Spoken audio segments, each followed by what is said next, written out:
जोशी जी, कोई भी समाज व्यवस्था के बगैर नहीं चल सकता। व्यवस्था तो आपको बनानी पड़ेगी, लेकिन व्यवस्था में वर्ण व्यवस्था मैं समझता हूँ कि ये एक ब्लैक स्पॉट है हमारे समाज के ऊपर।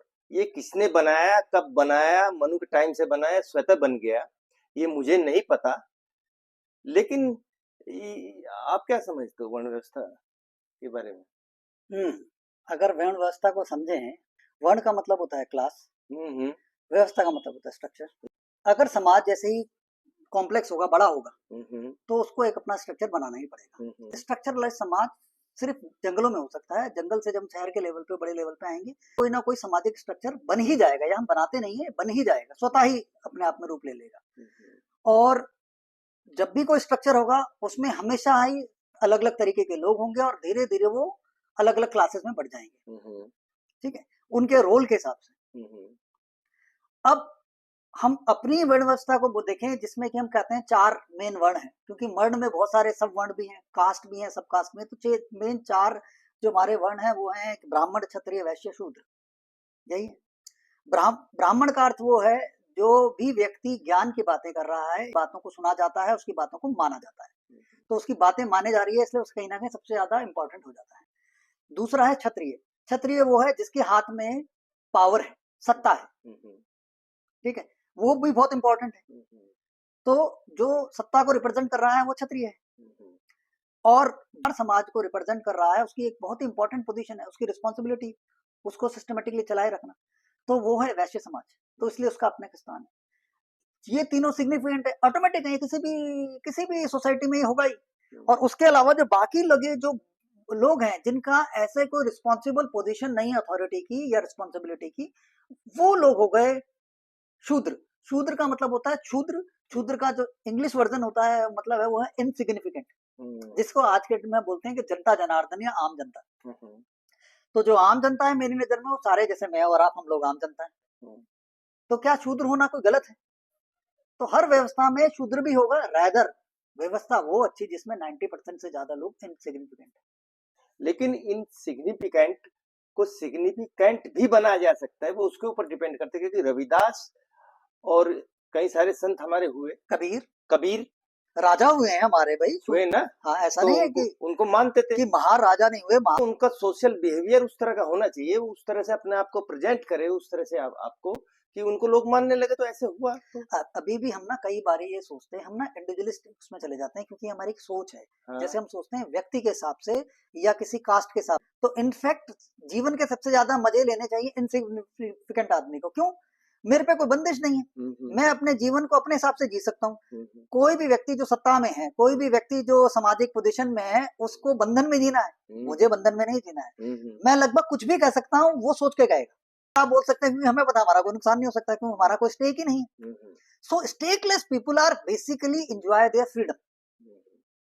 और मैं तो मानता हूं, मुझे तो सिग्निफिकेंट होना ही नहीं है, मैं अपने क्षुद्र होने पे बड़ा ही खुश हूं इस व्यवस्था में। दिक्कत तब आती है कि इनसिग्निफिकेंट आदमी को जब इररिलेवेंट बना दिया जाता है। तो there is a distinction between non significant, insignificant and irrelevant.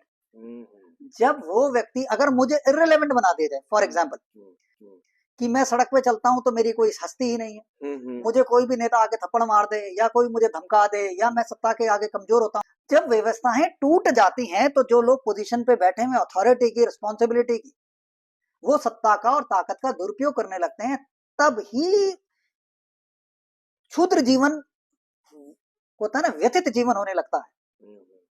नहीं तो otherwise I think I am blessed to be a insignificant person. और सबसे ज्यादा ये प्रॉब्लम तब होती है, रिलेवेंस है वो अगर वंशानुगत मेरी ब्लड लाइन से जोड़ दी जाए, उसके बाद मेरे पास कोई चांस भी नहीं है कि अगर मैं चाहता हूं मैं कुछ बनना, और मुझे वो रोक दे, और सिर्फ इसलिए रोक दे क्योंकि मेरे पिता इनसिग्निफिकेंट थे। ये है दिक्कत। या फिर मैं इररिस्पॉन्सिबल आदमी हूं, लेकिन मैं प्लेस ऑफ अथॉरिटी पे बैठ जाता हूँ, पर मैं रिस्पॉन्सिबल जीवन नहीं जीना चाहता, मैं डिसिप्लिन लाइफ नहीं जीना चाहता, लेकिन मुझे वो सत्ता ताकत चाहिए।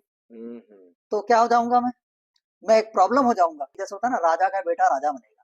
अब राजा के बेटे की ट्रेनिंग तो हो नहीं रही राजा बनने की, there was a time for a long time, राजा का जो बेटा था उनमें से जो राजा बनता था, राजा के सारे बच्चों को ना स्ट्रांगली ट्रेन किया जाता था।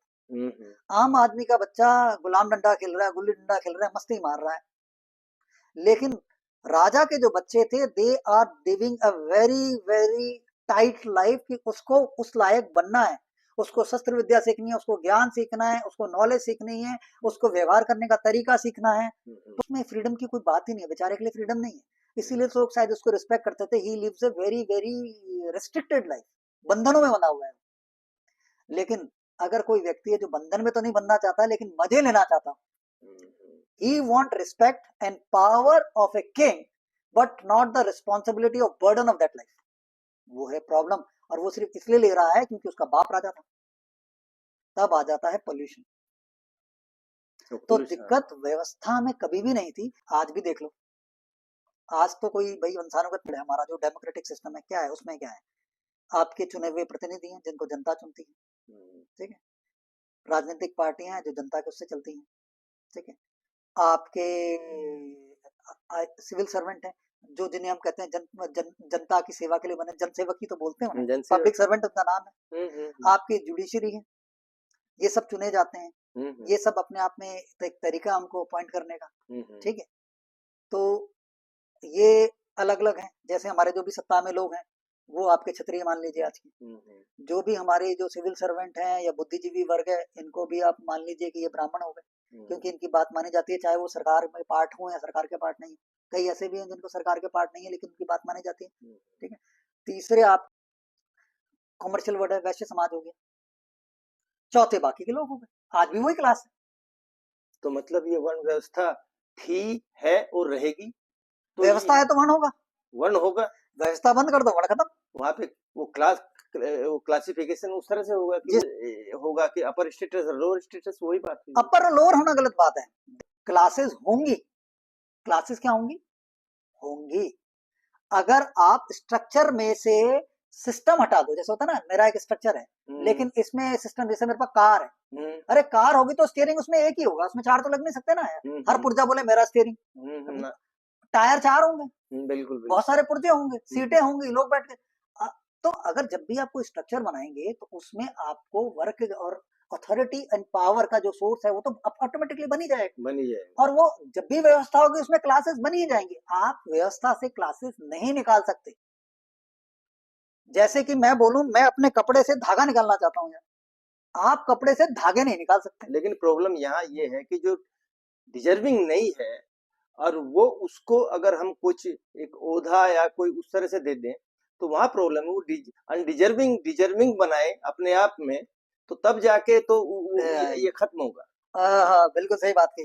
तो वर्ण व्यवस्था अपने आप में कभी प्रॉब्लम नहीं थी। क्या रहा है हमारे अगर समाज को देखें तो अलग अलग वर्ण आपस में लड़ रहे हैं एज इफ कि वो वर्ण अभी भी है, एज इफ कि उनके लड़ने से कुछ हो जाने वाला, कि वर्ण की व्यवस्था को व्यवस्थित रूप से चलाना। हम असल में क्या ना, हम बहुत ज्यादा पास्ट ना देख पाते हैं, और जो हमारी हिस्ट्री है वो सारी की सारी झूठ पे लिखी जाती है। हिस्ट्री का नाम भी है स्टोरी, जिसमें ताकत होती है, वो सत्ता होती है, वो किताब में लिखवा लेता है, वो इतिहास लिखवा देता है। हमारे इतिहास ज्यादातर काव्यों में और किंवदंतियों में लिखा हुआ है। असली इतिहास तो हमें, इतिहास के बारे में क्या सच है क्या झूठ कोई बता ही नहीं सकता।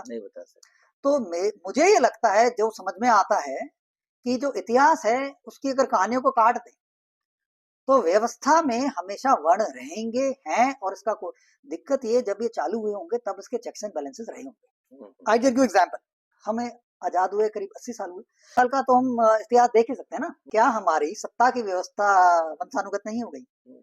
क्या वो थी? क्या ये जब हम चले थे हमने सोचा भी था कि ये वंशानुगत हो जाएगी? आज देखो जितने भी पॉलिटिकल पार्टी हैं, एक को छोड़ वंशानुगत नहीं। आदमी कैपेबल था नहीं था, अब देखो इंदिरा गांधी, नेहरू मरा, एक बीच में आया, उसकी पता नहीं कैसे हत्या हो गई मंत्री की, उसके बाद इंदिरा गांधी बन गई, ठीक है। एक वो चला, उस वक्त माहौल सारा खराब हो गया, वो एक इंदिरा गांधी बन गई। इंदिरा गांधी मरी तो उसका बेटा जो कभी हिंदुस्तान में नहीं रहा, बाहर कहीं जाके पायलट का काम कर रहा है, उसे हम गोद में बैठा के बड़े बड़े नेता उसके पांव चूक रहे हैं, राजशाही नहीं है। राजशाही है। फिर उसके बच्चे, उसकी पत्नी जो कि हिंदुस्तानी भी नहीं है, जिसको नहीं होना चाहिए था, वो सत्ता पे नहीं बैठी है क्या डायरेक्टली? उसने एक पपट बिठा दिया, वो सत्ता पे बैठ गई। तो समाज ने ये भी एक्सेप्ट कर लिया। एक्सेप्ट उसके बाद उसका एक फुद्दू बेटा जो बिल्कुल बेचारा अकल से पैदल नजर आता है, जो जिसकी बुद्धि बिल्कुल गौण है, जो कहीं से भी ना क्षत्रिय है ना ब्राह्मण है, वो इनसिग्निफिकेंट आदमी अच्छा भला जिंदगी जीता, इनसिग्निफिकेंट की मौज लेता, वो बाहर कहीं रहना था उसे, लेकिन उसके बेचारे के ऊपर सर पे ताज डाल दिया, वो बेचारा गधा बन के घूम रहा है। ऐसे उसकी बेटी का हाल है, because they didn't fail to give them proper training to become that person. उनको इन सबसे दूर रखा, तो वो ट्रेनिंग लेस स्टूपिड पीपल है। सारी पार्टी, मुलायम सिंह यादव की पार्टी, उसका बेटा बन गया, लालू यादव चोर, लालू यादव के नालायक अनपढ़ बेवकूफ बेटे लीडर बन गए, ठीक है। बादलों का पूरा परिवार चला, सब में जो भी पार्टी में आदमी मर चुका है उसके बाद उसका बच्चा बैठा हुआ है, बच्चा नहीं तो भतीजा बैठा हुआ है। मायावती जो दलित उसकी थी, मायावती का उसका परिवारवाद है। तो वंशवाद जिसके लिए वो लड़ी है पूरे टाइम, मनुवाद वंशवाद के लिए मजेदार बात है, जोक है कि ऐसे ही यादव है, ये यादव अपने उत्थान के लिए, सामाजिक उत्थान की बात करते हुए they called themselves you know सामाजिक उत्थान, उसमें बाद में क्या सामाजिक उत्थान किया, अपने परिवार का उत्थान किया।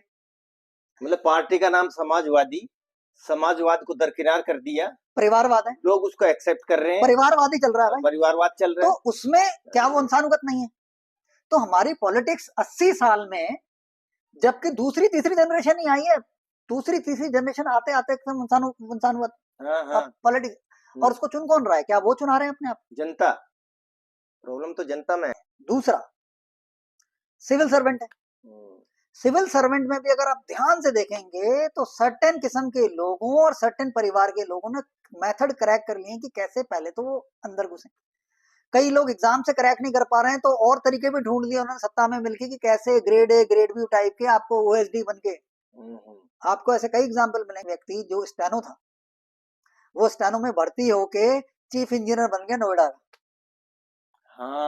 स्टेनो आदमी जिसके पास डिप्लोमा, जिसके पास डिग्री नहीं है इंजीनियर की, उसका टाइटल हो गया चीफ इंजीनियर, और वो इतनी पावरफुल पोजीशन पे बैठ गया है जो सबसे अमीर डिस्ट्रिक्ट है यूपी की।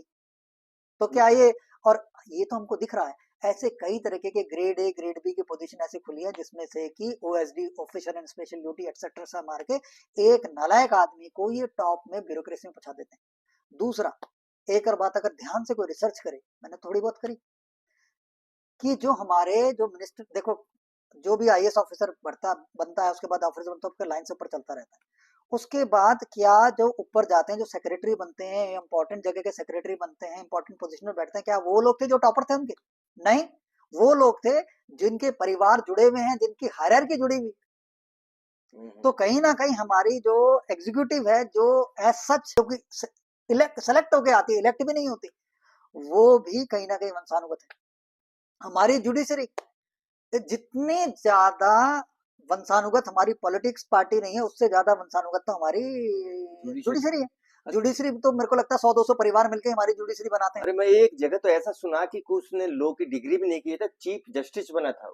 हाँ, मैं तो हैरान हूँ, तो क्या न्याय करेगा और क्या इसके काबिल है? निकल था कांग्रेस का आदमी था, मैं वही तो बता, कांग्रेस पार्टी से ही निकला था, कांग्रेस पार्टी का लीडर था, सीजे बन के कांग्रेस पार्टी बन रहा है, छोड़ रहा है, फिर बन के वापस बन रहा है। आज की डेट में हमारा पूरा स्ट्रक्चर, जो भी सिग्निफिकेंट लोग हैं, अब बुद्धिजीवी वर्ग में आ जाते हैं। बुद्धिजीवी वर्ग में आज एक एक्सेप्टेंस इन्फ्लुएंसर में हम मानते हैं अपने मीडिया को, अपने फिल्म इंडस्ट्री को। फिल्म इंडस्ट्री में लगभग सारे लोग क्या वंशानुगत नहीं? हम सिर्फ मानते हैं कि भाई जैसे पहले हमारे यहाँ होता था, भांड होते थे, नाट्य होते थे, वो पारिवारिक उसमें थे। अगर हमारी फिल्म इंडस्ट्री की वैल्यू एक्चुअल तो भांड से ज्यादा तो है नहीं, पर हम उन भांडों को हमने एक बुद्धिजीवी मान लिया है जो कि बुद्धिजीवी नहीं है। उनको भी इन्फ्लुएंसर बना दिया गया, उनकी आवाजें भी लोग सुन रहे हैं, वो जो कहता है लोग सुनते हैं, जबकि वो है भांड, क्योंकि उसमें कला और ज्ञान तो नहीं है। कला और ज्ञान नहीं है। हाँ। कलाकार भांड नहीं हो सकता। कलाकार, अरे हमारे यहाँ कलाकार का स्थान कहाँ है? अरे बात बताओ, भांड और कलाकार में फर्क क्या है? कलाकार एक डिसिप्लिन और कला दिखाता है, भांड के पास एक कॉन्फिडेंस होता है 4 काम करने का। तो आजकल मेजोरिटी में हमारे जो स्टार हैं वो 4 ही रोल कर सकते हैं, बट वो कॉन्फिडेंटली कर सकते हैं, उसको शर्म नहीं आती, वो इनहिबिटेड होता है। तो बेसिकली हमारा जो कलाकार भी है वो वंशानुगत इनहिबिटेड है, क्योंकि उसको यूज टू है, वो कैमरा शाय नहीं है। अब हमने कैमरा शाय ना होने को ही कला मान लिया है। अब आप देखें जितने भी हमारे कुछ भी लीडिंग एक्टर हैं, हाँ। सलमान खान हो गया, अजय देवगन हो गया, थोड़ी बहुत ही कला है। सलमान खान है तो सिर्फ एक ही बात है ना कि ये कैमरा शाय नहीं है, ये कौन सा रोल कर रहे हैं, कौन सी एक्टिंग कर रहे हैं। हमारी जनता को आज भी भांडगिरी देखनी है। हमारी जनता इस काबिल ही नहीं है कि कला देख सके। जब भी कोई कला वाली मूवी आती है तो वैसे ही पिट जाती है। हमें तो भांडगिरी देखनी आती है। तो आज भी हम, पर हमने, मुझे उसमें दिक्कत नहीं है, पर उन भांडों को जब हम जरूरत से ज्यादा वैल्यू दे देते हैं, वो दिक्कत है। हम जैसे हमारे संत समाज को देखें आप, हमारे मेजोरिटी ऑफ, पहले टाइम पे मेजोरिटी ऑफ संत हमारे दार्शनिक होते थे, उनमें दर्शन होता था। आप आज किसी भी संत का नाम ले लो जिसके आगे भीड़ जमी है, जिसकी इन्फ्लुएंस है सत्ता तक, जो जिसे हम ब्राह्मण बोल सकते हैं, जो आउटसाइड ऑफ द गवर्नेंस है, उनमें से एक आदमी भी दर्शन की बात नहीं करता है। वो सारे के सारे कथाएं सुना रहे हैं, कथावाचक हैं और मैनिपुलेटर है। मैं किसी का भी नाम नहीं ले रहा हूं, लेकिन मैं कहता हूं इनमें से एक भी, जिस भी संत को जो भी टीवी में आ रहा है, जो भी दिख रहा है, इनमें से 100 में से 50 को भी ज्ञान का ज्ञान नहीं पता। और बाकी जिनको पता है वो थोड़े बहुत ऐसे हैं, वो कथाएं सुना रहे हैं, वो लोगों को मूर्ख बना रहे हैं, बरगला रहे हैं, और लोग उसमें खुश नहीं। लोगों को आज आप ज्ञान दे दो, ज्ञान किसी को चाहिए नहीं। लोगों को चाहिए किसी तरीके से उनको थोड़ा सा मनोरंजन हो जाए और उसका ध्यान अपनी प्रॉब्लम से हट जाए और उसको एक होप मिल जाए। यार ज्ञान में और होप में बहुत फर्क है, बहुत फर्क है। होप आपको जिंदा तो रखती है, हाँ। पर होप आपको इंसान नहीं बनाती, काबिल नहीं बनाती। नहीं बनाती। काबिल बनाने के लिए ज्ञान चाहिए। ज्ञान चाहिए। अरे ज्ञान जब कोई खरीद ही नहीं रहा तो बिकेगा कैसे? प्रॉब्लम ये है, जब हम और आप इनसिग्निफिकेंट शूद्र लोग जब या नॉन सिग्निफिकेंट से इनसिग्निफिकेंट हुए, इनसिग्निफिकेंट से हम रिलेवेंट हो गए। अब जब इररिलेवेंट हो गए तो हम रो रहे हैं कि यार हमारे को कोई पूछ ही नहीं रहा। भाई कोई आपको इसलिए नहीं पूछ रहा क्योंकि जब आप अपने आप को खुद नहीं पूछ रहे तो कोई आपको नहीं पूछेगा। अगर आप चाहते हो कि दुनिया आपकी रिस्पेक्ट करे तो सबसे पहले आपको अपनी रिस्पेक्ट करनी आनी चाहिए। हम अपनी तो रिस्पेक्ट कर नहीं रहे हैं और हम चाहते हैं कि हमें रिस्पेक्ट मिल जाए। हम अपना पुरुषार्थ तो कर नहीं रहे, लेकिन हमें उस पुरुषार्थ का फल चाहिए। इसलिए हम मंदिरों के आगे जाके माथा टेक रहे हैं, भगवान कुछ दे दे। अरे भगवान दे ही सकता होता तो पहले ना दे देता। और ये सोच में आप ये देखो, इस सोच के कारण वर्ण व्यवस्था सब जगह है, पूरी दुनिया में व्यवस्था है तो वर्ण है। लेकिन हमारे यहाँ क्या प्रॉब्लम है? हमारे यहाँ ये प्रॉब्लम है कि हमारा जो जनमानस है, जिसके पास सत्ता नहीं है, जो नॉन सिग्निफिकेंट है, वो पुरुषार्थ को खो चुका है। वो पुरुषार्थ को इसलिए खो चुका है, उसे कहीं से गलत ज्ञान हो गया धर्म का या ईश्वर का, कि ईश्वर मांगने से देता है। हाँ, कि कुछ हो जाए, है ना? है हाँ, कोई शक्ति उसके घर में है। जब आप अपने अंदर की ताकत, अपने अंदर की ताकत जब दूसरे के हाथ में सौंप देते हैं तो आप अपनी इज्जत, अपनी होने ना होने की क्षमता, सब कुछ उसके आगे छोड़ देते, अब आप गौण हो जाते हैं। तो नॉन सिग्निफिकेंट होना, गौण होना, इंडिफरेंट होना और नॉन वैल्यूएबल होना अलग अलग बातें हैं। हम अब क्षुद्र नहीं रहे, हम शूद्र हो गए। हमें क्षुद्र बनना था, हम शूद्र बन गए। और इसमें दिक्कत इस बात की कि ये हमने एक्सेप्ट कर लिया है। आज हम जैसे ही किसी सत्ता या ताकत के केंद्र में जाते हैं उसका नमन करने लगते हैं, उसकी बात का नमन नहीं करते हैं, क्योंकि बात तो हम सुनते ही नहीं। हम उसके व्यक्तित्व का नमन करते हैं, हम उसके व्यक्तित्व के प्रभाव में आ जाते हैं कि यार ये मोदी है। अरे we have not to respect a leader, we have to respect his action, his words. हमें गीता को रिस्पेक्ट नहीं देना है, गीता में लिखे हुए ज्ञान को रिस्पेक्ट देना है। लेकिन हम गीता की किताब को रिस्पेक्ट देते हैं, धर्म ग्रंथों की किताब को रिस्पेक्ट देते हैं, ज्ञान को हम दे नहीं पाते क्योंकि हम पढ़ते नहीं। तभी तो हम पीछे हैं, बिकॉज हम इररिलेवेंट डिस्कशंस में डूबे हुए और हम झूठ में जी रहे हैं और समाज हमारा दोगला बन चुका है। एक वर्ड से अगर अपने भारतीय समाज को डिफाइन करना हो कि क्या है ये, मेरे को लगता है कहीं ना कहीं इररिस्पॉन्सिबल। इस समाज का जो कॉर्नरस्टोन है करंट समाज का, काफी टाइम से एक ही मुझे लगता है वो है इररिस्पॉन्सिबल। हाँ, मतलब जिसको हम इनसिग्निफिकेंट बोलते हैं, लेकिन वो भी इररेस्पॉन्सिबल है। अगर वो रेस्पॉन्सिबल हो तो फिर भी दुनिया यार सुधर जाए। मैं वो कह रहा हूँ, एक आदमी है जो व्यवस्था में नॉन सिग्निफिकेंट है, पर इतना नॉन सिग्निफिकेंट थोड़ी कि पूरा। अब क्वेश्चन सिर्फ यही है कि पहले अंडा आया कि मुर्गी, पहले वो रिस्पॉन्सिबल हुआ या इंडिफरेंट हुआ या वो नॉन सिग्निफिकेंट हो गया। मतलब वो शूद्र से शूद्र वो पहले हुआ कि पता चला वो शूद्र था तो उसने कहा मेरी तो कोई रिस्पॉन्सिबिलिटी है ही नहीं। अरे यार कम रिस्पॉन्सिबिलिटी है पर है वही ना। मेरी रिस्पॉन्सिबिलिटी है कि मैं समाज में कैसे जीता हूं। मेरे पास कम है, मेरे पास क्या है ना, स्पॉटलाइट नहीं है मेरे ऊपर, लेकिन मुझे बिना स्पॉटलाइट के बिना भी अपनी रिस्पॉन्सिबिलिटी तो पूरी करनी है ना, कि मैं किसको चुनता हूँ, किसको अपना नेता मानता हूँ, मैं किसके पीछे जाता हूँ, किन वैल्यूज पे जाता हूँ। वो वैल्यूज मेरी इस बात पे नहीं है कि मेरी किताब में अच्छी वैल्यू लिखी है। आपके धर्म में लिखी हुई, ग्रंथों में लिखी हुई बात आपका धर्म नहीं होती। आपके कर्म में जो उतर गया है वही आपका धर्म है। आप बोले कि मेरी बाइबल में ये लिखा है, मेरे कुरान में ये लिखा है, मेरे गीता में, मेरे वेदों में ये लिखा है और ये मेरा धर्म है, इस पे बड़े आप अगर कहें उस पे बहस करें तो मैं कहता हूँ ये बहस का मुद्दा ही नहीं। कॉमन सेंस होता है, कॉमन सेंस तो कोई किताबों में नहीं होती, वो सीखी क्या जाती है। वैल्यूज उतर के आई? अगर वो वैल्यूज नहीं आई तो फिर आप दोगले हो। आप बात करते हो एक्स की देखते हुए, फॉर एग्जाम्पल हाँ। हम बात करते हैं, किसी से भी बात करने जाओ हम बात करते हैं हम कला की, हम बात करते हैं क्लासिकल सिंगिंग की, हम बात करते हैं भरतनाट्यम की, हाँ। लेकिन देखते हैं हम फूहड़ गाने, दारू के, लड़की के। हाँ हाँ मेजोरिटी ऑफ गाने देख लो, कौन सा क्लासिकल गाना हिट है? भाई कोई क्लासिकल सिंगर को सुन रहा है, किसको सुन रहा है? फूहड़ घटिया सिंगर्स को सुन रहे हैं जो घटिया बिल्कुल गाने गाते हैं। आपके हीरो हीरोइन जो हैं, जो एक्ट्रेस हैं आपकी, वो एक्ट्रेस इसी बात पे हिट हो रही है, वो कितने ठुमके लगा सकती है, कितने कम कपड़े पहन के। पर जब जनमानस देखता कुछ और है, बोलता कुछ और है, तो उसके चरित्र में दोगला बना जाता है। दरअसल एक ये भी डिपेंड करता है कि जिस तरह की चीजें हमें परोसी जाती है उसी की ना आदत ना डाल सर, दी जाती है। मैं नहीं मानता, यही गलती है। अब वो आदत पड़ चुकी लोगों को, क्योंकि वो उतने सेंसिबल नहीं है कि वो उसको पहचान सके। जैसे यार कलात्मक फिल्में हैं, कमर्शियल फिल्में हैं, कलात्मक फिल्में होती है। अब उनको साइड कर दिया गया है। बहुत बहुत सारे उनको अवार्ड मिल जाते हैं, वो दूसरी बात है। नहीं नहीं, आपकी बात सही है। मैं लेकिन सारी लोग देखते क्यों है? क्योंकि उन्होंने वो, या तो उनके दिमाग में वो एक वो है कि कुंठा है या नहीं क्या नहीं, मैं आपको कहूँ हमारे यहाँ क्या है कि nobody is training themselves to become good, everybody is expecting a good life।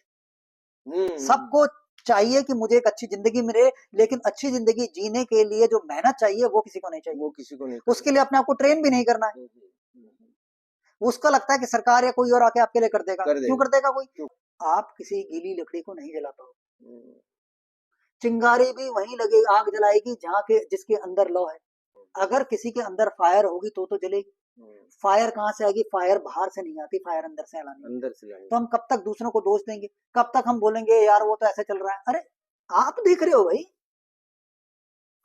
एक और बात, मैं नहाया नहीं, हफ्तों नहीं नहाऊं, ठीक है, उसके बाद दूसरों को बोलूं यार मेरे को देखे मुंह बनाता है, मेरे को देखे मुंह बना। अरे बदबू मेरे से आ रही है, गंदा मैं देख रहा हूँ, मेरे अंदर से मैंने ब्रश नहीं किया, मेरे अंदर से बदबू आ रही है। फिर वो कहते हैं कि मेरे से घृणा क्यों कर रहा है? अरे भाई जाके नहा धो ले। अब आप पहले बताओ, पहले घृणा बंद होगी कि पहले साफ होगा? हम ये सोच रहे हैं मैं साफ नहीं हूंगा, मुझसे घृणा बंद कर दे और मुझे नहला भी दे, लेकिन मैं नहाना नहीं चाहता। नहाना नहीं चाहता। अरे कैसे नहला दे भाई, तू नहाना नहीं चाहता? कैसे तेरे को धुला दे, तू धुलना नहीं चाहता? कैसे तुझे पढ़ा दे, तू पढ़ना नहीं चाहता? अब आप देखो सोशल मीडिया में लोग कहते हैं कि प्रॉब्लम है सोशल मीडिया, लोग पता नहीं क्या देख रहे हैं। ठीक, तो ये ट्रेनिंग के बाद उसी उसी इंटरनेट में, उसी वेब वर्ल्ड में दुनिया भर की अच्छी बातें हैं, उसी में बुरी बातें हैं। बुरी बातें। अच्छी बातें 2 कदम नहीं चल रही, बुरी बातें लांग रही हैं, भाग रही हैं। भाग रही है। हाँ। तो क्यों भाग रही हैं भाई? आज आप, मैं बताऊं, मैं ज्ञान की कितनी बातें कर ली, कितनी बढ़िया बातें भी कर ली, इसको 100 लोग नहीं देखेंगे, देखते नहीं, नहीं। ठीक है। आज मैं सॉफ्ट पॉर्न या पॉर्न अभी बना के डाल दूं, कल तक वायरल हो जाएगा। आप अगर मैं एक मजाक, आप दोनों बैठ के, आप कलाकार हो, देखो अभी हम कोई फूहड़ सा भद्दा सा भी मजाक आपस में कर लेंगे ना, देखो कल पूरे हमारे घर के आसपास सब लोग जानेंगे यार आपने वो बनाया। अब वो चाहे हमारा मजाक होना है जो भी करें, लेकिन एवरीबडी विल वॉच, क्योंकि आप गंजों के शहर में कंघिया नहीं बेच सकते, अंधों के शहर में आईने नहीं बेच सकते। और अंधों से जब आप रोशनी की बात करेंगे उसको बुरा लग जाता है। अंधों से आप एक ही बात कर सकते हैं कि भाई आप उसको ना ख्वाब बेच सकते हैं। अंधों का समाज हो चुका है जिसमें लोग ना ज्ञान के नाम पे उसको ड्रीम बेच रहे हैं। ड्रीम बेच रहे हैं। वो असलियत देखना ही नहीं चाहता क्योंकि उसको अपनी असलियत इतनी गंदी लगती है। तो हम एक सपनों के शहर में और एक ड्रीम वर्ल्ड में मूर्खतापूर्ण जीवन जी रहे हैं, लेकिन हम कहते हैं कि हम तो भाई बहुत ही बड़े ज्ञानी हैं क्योंकि मेरे कभी आज से हजारों साल पहले मेरे पूर्वज ज्ञानी हुए।